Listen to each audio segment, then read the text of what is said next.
What's going on, guys? This is the next review of the Elite Force M4 CQC. I got this thing used, 80 bucks, and because the BBs are rolling out the barrel, and I decided I was going to find out what was wrong with it, and I think I did. It was in the delayer. This thing didn't have a delayer at all, so I designed one in my CAD program, and I printed it in 3D, and it seems to be holding up pretty well. Hasn't had any malfunctions, no BBs rolling down the barrel, so I'm very, very happy with that. Sweet. And this thing used, I got it with this forward grip and this True Glow sight, which seemed to work alright. I really don't play games, I just tweak on these things. I love working on them and designing different parts. I'm going to try to offer my own line, start making airsoft parts. It's going to start with 3D printing. I'll give you guys the links. You can order some stuff on Shapeways if you want to try it out. So, for this review, I'll just go through some of the stuff that I've changed, and then I'll do a chrono test, and then I'll show you an accuracy test at the end. But yeah, after going through so many problems, going through so many things, this is a slightly different version 2 gearbox. It has the quick change spring in the back. I'll show you that too. You don't have to split the gear cases. You do have to go through the process of taking it all out, but you don't have to split the gear, split the case. It's just pretty much you just rotate the rear block inside, and you can just take the spring right out. So it is a little bit easier, especially for reassembly. It's awesome. This, even though it is a version 2 gearbox, it does use a slightly different trigger, so you can't use one like you'd use for a Tokyo Marui or a JG type. So that kind of sucked because I bought a custom aluminum trigger, and I think it does have a MOSFET in it. So overall, not too bad a gun.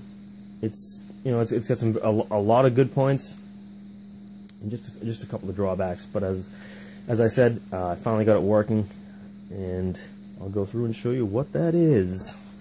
Take a look inside of the Elite Force CQC gearbox.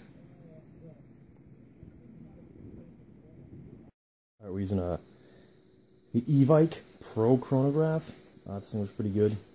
Seems to work alright. And it was only like 40, 50 bucks, something like that. It's 243. Hard. 215, 246. So this is really meant to be a CQB weapon. So as long as it just keeps firing without any problems, it's good enough for me. Fully charged, Elite Force CQC, 9.6 volt battery, 0.2 gram BBs.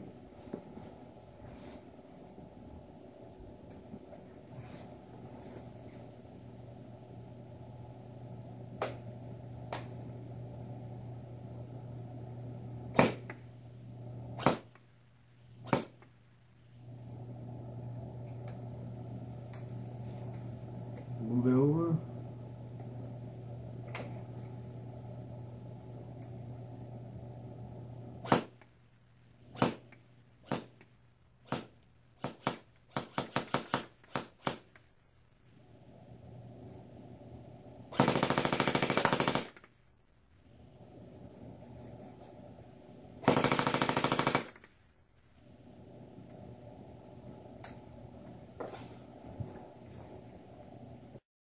Alright guys, I'm charging up the M4 CQC. As you can see, this is a 9.6 volt battery, and it's charging at 12.24, so that's pretty high. This thing just got disconnected. It's been going for about a half an hour, and it is getting a little, I can feel some warmth. I removed the crane stock on the CQC, just to make it easy for myself, because they never go in and out. This one doesn't go in and out. I think it's a little tight in the crane stock back here, but nevertheless, you can see it's a crane stock battery. Let's have it rigged up a little bit differently, and let's see the temperature, 85.